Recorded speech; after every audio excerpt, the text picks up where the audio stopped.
नौजवान युवा लड़का 26-27 साल का, कितनी यंग एज का, मुझसे तो 10-12 साल छोटे हैं, पर ज्ञान का अथाह भंडार उन्होंने संचित कर लिया। ये ज्ञान ऐसे ही नहीं आता, भगवान किसी को दिव्य दृष्टि या दिव्य ज्ञान नहीं प्रदान करता।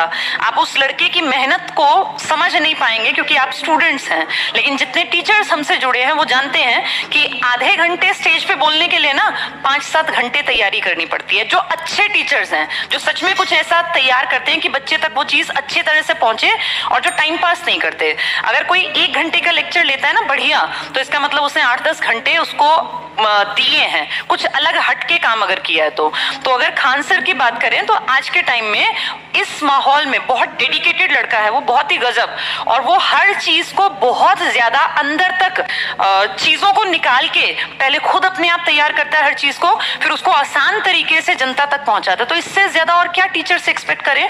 वो कितना ज्यादा रिसर्च करता होगा। और मैं समझ सकती हूँ बीइंग अ टीचर कि उस लड़के ने इस एज में, जब तुम्हारी एज के तो है 26-27, को बड़ी एज तो नहीं होती, 27-28 इससे ऊपर तो उनकी एज है नहीं। आप ये देखो वो रोज के 8-10 घंटे लगाता होगा उस आधे 1 घंटे के लेक्चर के लिए, जो रिसर्च बेस्ड होते हैं। मौलिक अधिकार पढ़ाने में 10 घंटे नहीं लगाने पड़ते क्योंकि वो टीचर्स ने पहले ही तैयार कर रखे हैं। लेकिन जो नया टॉपिक होता है, अभी फिलिस्तीन और ये इजराइल वाला संघर्ष है, ये चीजें पहले से कोई तैयार नहीं करके रखता है। इसकी बस पृष्ठभूमि पता होती है कि 5-10 मिनट की चीजें, लेकिन उसके बाद प्रेजेंट में जब उसको जोड़ना पड़ता है तो उसके लिए कितनी सारी चीजें आपको पता है निकालनी पड़ती हैं। तो आप ये देखो वो लड़का कितने सारे लोगों को आसान, बहुत बिल्कुल अपनी लोकल जबान में कितनी बेहतरीन नॉलेज दे रहा है। उसका नाम चाहे खान है, चाहे उसका नाम अजय सिंह है, या उसका नाम विजय सिंह है, कुछ भी है, वो हिंदू है नहीं है, मुसलमान है नहीं है, ये तो मेरे ख्याल मुद्दा ही नहीं होना चाहिए। अगर कोई इंसान सोसाइटी के लिए इतना कुछ कर रहा है तो उसके लिए तो वैसे भी थैंकफुल होना चाहिए कि वो लड़का अपनी लाइफ के आप ये देखो इस टाइम के ज्यादातर लोग 26-27 में व्हाट्सएप और फेसबुक पे इन्वॉल्व होते हैं। उनकी ढेरों लंबी लिस्ट मिलेगी, फालतू की चैटिंग करते मिलेंगे, फालतू की चीजों में इन्वॉल्व, या इंस्टा पे अपने फोटोज अपलोड कर रहे होंगे जिनकी कोई मतलब इंपॉर्टेंस नहीं है सोसाइटी के लिए। लेकिन उसी एज का ये लड़का ये सोसाइटी के लिए काम कर रहा है। तो सोसाइटी को मुझे नहीं लगता इससे कोई फर्क पड़ना चाहिए कि वो खान है या फिर वो शर्मा है, वो कुछ भी है, वो सबसे पहले एक इंसान है। और उसके साथ उसने एक बहुत बढ़िया प्रोफेशन को चुना है, टीचर बनने का। टीचर से बढ़िया इस सोसाइटी के लिए, जैसे देखिए प्रोफेशन सारे अच्छे होते हैं, ऐसा नहीं कि डॉक्टर अच्छे नहीं होते, आर्किटेक्ट सब अच्छे होते हैं, लेकिन उन सबको बनाने में सबसे बड़ा रोल टीचर का ही है ना। डॉक्टर्स सारे टीचर्स ने बनाए हैं, इंजीनियर्स सारे टीचर्स ने बनाए हैं, कोई भी प्रोफेशन ऐसा नहीं है जो टीचर्स के बिना बन गया हो। तो आप खुद सोचो कि टीचर्स का कितना बड़ा योगदान है।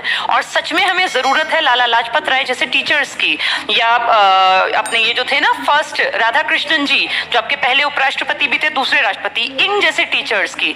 ये वो टीचर्स थे जिन्होंने देश के लिए काम किया, जिन्होंने युवाओं को बदला, विवेकानंद जैसे लोगों की, जिन्होंने सच में यूथ को प्रभावित किया। तो आज तो हम अपने आप को लकी माने कि आज के सीन में जब लोग सिर्फ चाटुकारी तक सीमित रह गए, या सिर्फ इतने तक कि भैया मेरे लिए कोई सोसाइटी में गलत ना सोच ले, या मेरे धर्म के लोग विरोधी ना बन जाएं, उस टाइम पे ये लड़का सब चीजों को बराबरी पर रखकर गलत को गलत बता रहा है और सही को सही। और बेसिक चीज क्या है, ये दिमागी विकास में हेल्प कर रहा है, क्योंकि इनसे, इनकी बातों को, इनकी क्लासेस, ये कोई क्लास ऐसी नहीं पढ़ा रहे कॉम्पिटिटिव वाली, लेकिन ये उस मिट्टी को उपजाऊ बना रहा है जो मैंने शुरू में कहा था, जिसमें कि सृजन का बीज डला और वो पूरा पेड़ बन जाएगा, वट वृक्ष बन जाएगा। तो जो विचारधारा बदलती है ना, सदियों सदियों लोग उसके लिए काम करते हैं। खान सर आज के दौर में एक बहुत बेहतरीन टीचर है, क्योंकि ये पेपरों के लिए नहीं पढ़ा रहे हैं, ये वो पढ़ा रहे हैं जो वैचारिकता को जन्म देगा, जो नई पृष्ठभूमि बना रहे हैं इस समाज में आने वाले युवाओं को चीजें सोचने का एक नजरिया,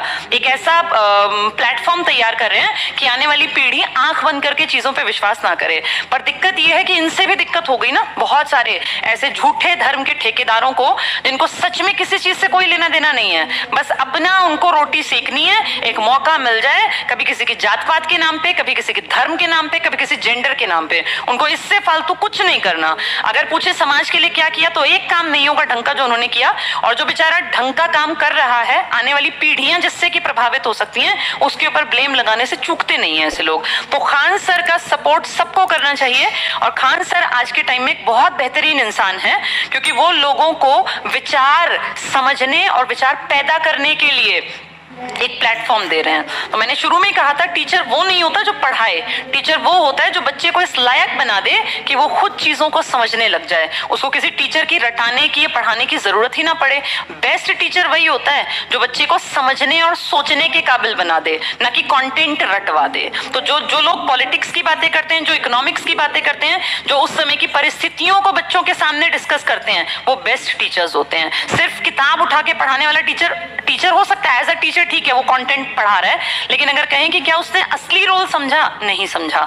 10वीं 12वीं पास बच्चा बहुत अच्छा टीचर क्यों नहीं बन पाता? क्योंकि वो सिर्फ किताब को पढ़ाता है। हो सकता है बहुत अच्छा पढ़ाता हो, लेकिन जब वो मैच्योर होता है ना, तो वो 10 तरह की और बातें करता है, जिससे कि सामने वाला बच्चा मोटिवेटेड फील करे, उसको लगे कि मुझे अपनी लाइफ में कुछ अच्छा करना है। तो यही तो रोल होता है टीचर का। और टीचर का क्या रोल है?